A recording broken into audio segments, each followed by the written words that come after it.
मंत्र नमकार हमें प्राणों से प्यारा, मंत्र नमकार हमें प्राणों से प्यार। ये है वो जहां हो, ये है वो जहाज जिसने लाखों को तारा, मंत्र नमकार हमें प्राणों से प्यारा।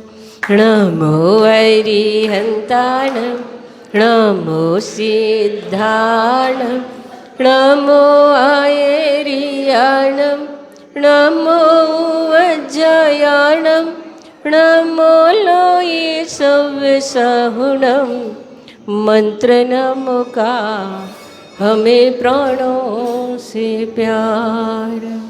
अहिंसा परमो धर्म के महावीर भगवान के संत शिरोमणि आचार्य गुरुवर श्री विद्यासागर जी महाराज जी के 3 कम 9 करोड़ मुनि राजों के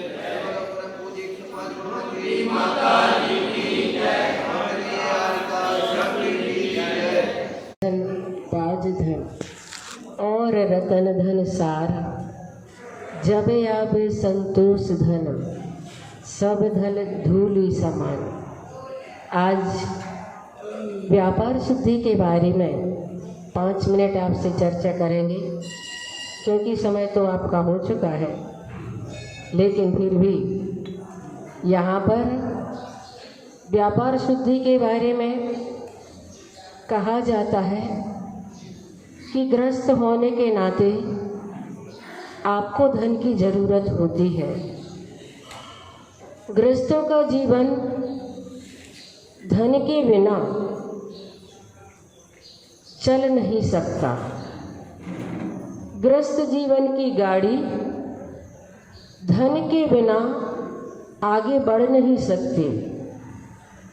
घर में रहने वालों को ज़रूरत होती है धनार्जन की, क्योंकि धन से उसकी शोभा होती है, समाज में उसकी इज्जत होती है, समाज उसे सम्मान देती है जिसके पास धन होता है। लिखा है लिखने वालों ने, वह श्रावक 2 कौड़ी का नहीं जिसके पास 2 कौड़ी नहीं, और वह साधु 2 कौड़ी का नहीं जिसके पास 2 कौड़ी है। साधु को धन की आवश्यकता नहीं होती। साधु का जीवन बगैर धन के हुआ करता है, क्योंकि उसकी साधना में सहायक जो चीज़ें होती हैं उसकी पूर्ति श्रावक के द्वारा हो जाया करती है। समाज उनकी उस प्रकार की साधना की जो सहायक चीज़ें हैं उनकी पूर्ति करती है, लेकिन गृहस्थ के लिए धन की ज़रूरत होती है। और आप लोगों ने सुना होगा 4 प्रकार के पुरुषार्थ होते हैं। 4 प्रकार के पुरुषार्थ में अर्थ पुरुषार्थ श्रावकों के लिए बताया गया है, इसलिए वह धन का संग्रह करता है और धन को पाने का प्रयास करता है, और पा लेता है तो उसे संभालने का प्रयास करता है। ये उसका पुरुषार्थ अर्थ पुरुषार्थ कहलाता है। पर धन जब श्रावक अर्जित करता है तो उसमें न्याय नीति से कमाया हुआ जो उसका धन होता है, वास्तव में वह धन उसके लिए वह अर्थ पुरुषार्थ के रूप में कहा जाता है, और वह धन ही उसकी जिंदगी में श्रेष्ठ आचरण में कार्य करता है। बाकी का धन तो सिर्फ अनाप शनाप कार्यों में ही समाप्त हो जाया करता है। मैंने पढ़ा पंडित दौलत राम जी के बारे में कि वो कपड़े को रंगने का काम करते थे और रंग करके बेचा करते थे। उन्होंने अपने प्रतिदिन की कमाई का परिमाण बना लिया था कि मुझे प्रतिदिन कितना अपने जीवन में धन अर्जित करना है। और एक दिन एक ग्राहक आया सुबह सुबह, और जो उन्होंने प्रमाण बनाया था उतने में ही उसका काम हो गया। उन्होंने अपनी दुकान बंद की और उसके पीछे पीछे ही घर आ गए। रास्ते में एक ग्राहक मिला। उन्होंने कहा, पंडित जी दुकान नहीं खोली क्या? पंडित जी ने कहा, दुकान तो खोली थी, लेकिन आज तो इस पहले ग्राहक से ही हमारी पूर्ति हो गई। हमारा जो प्रमाण था उतना हमें मिल गया है और अब मैं 6 ढाला को लिखने का काम कर रहा हूँ। मुझे सारा दिन अब अपने काम के लिए मिल जाएगा। तो ऐसे संतोषी श्रावक आज भी पंचम काल में हुए। दौलत राम कोई चतुर्थ काल के नहीं है। इसलिए बंधु, अपने जीवन में धनार्जन तो करें, लेकिन धन को वह उतना ही महत्व दें जितना उसका जहाँ स्थान होता है। आज हम धन के लिए सब कुछ मानने लगे और वास्तव में ऐसा न हो कि हमने जो धन कमाया और कमाते कमाते ही हमारा सारा जीवन समाप्त हो जाए और हम अपने लिए कुछ भी ना कर पाए। मैंने एक उदाहरण पढ़ा कि एक आदमी एक जानवरों के बाजार में गया जहाँ पर जानवर बिकते थे और घोड़ा चुरा करके ले भागा। 4-6 दिन तक तो उसने अपने घर में बांध करके रखा, पर उसका प्रयोग करना नहीं जानता था। तो उसने सोचा कि चलो इसको दूसरे बाजार में ले जा कर के बेच देंगे, और दूसरे बाजार में ले गया। खड़ा हो गया। अच्छी उत्तम नस्ल का घोड़ा था। देखने वालों ने उससे पूछा कि क्यों भाई, इसे बेचोगे क्या? उसने कहा, हाँ, बेचने के लिए तो लाया हूँ। तो उन्होंने पूछा, कितने में बेचोगे? अब उसे पता ही नहीं था, उसे इसका क्या भाव होता है ये मालूम नहीं था, और जिसे मालूम नहीं होता तो वो भाव खोलते ही नहीं है। उसने कहा, तुम बताओ तुम कितने में लोगे? ऐसे बहुत सारे लोग आए और उससे पूछते और वह उनसे ही कहता कि तुम बताओ कितने में खरीदोगे। एक तीसरा व्यक्ति खड़ा खड़ा इस बात को ताड़ गया। उसने सोचा कि ये बेचने वाला नहीं है, ये तो कहीं से कारस्तानी करके लाया है। और वो भी उसके पास पहुंचा। उसने पूछा, क्यों भाई, इस घोड़े को बेचोगे? उसने कहा, बेचने के लिए तो लाए हैं। तो पूछा, कितने में बेचोगे? उसने कहा, तुम बताओ तुम कितने में खरीदोगे?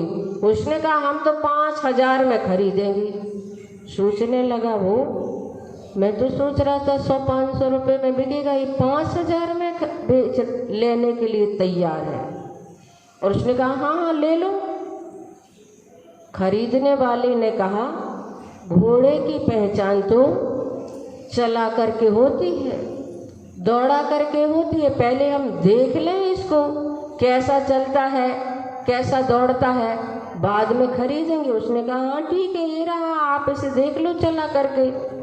खरीदने वाले ने उस बेचने वाले से कहा कि जब तक हम इसे लाते हैं तब तक हमारी ये चप्पलें हैं, तुम पहनो, और जा चिलम है, इसे पियो, तब तक हम लाते हैं। और उसने एक एड़ लगाई और झटके से घोड़े पर बैठा और घोड़ा हवा से बातें करता हुआ दौड़ने लगा। और वह व्यक्ति बैठा बैठा इंतजार कर रहा था। शाम हो गई कि वह व्यक्ति अब आएगा लौट करके, अब आएगा लौट करके, लेकिन वह लौट करके नहीं आया। बाजार करने वाले सारे लोग लौटने लगे। उससे पूछा, क्यों भाई, कुछ बेचने के लिए लाए थे क्या? तो कहने लगा, हाओ।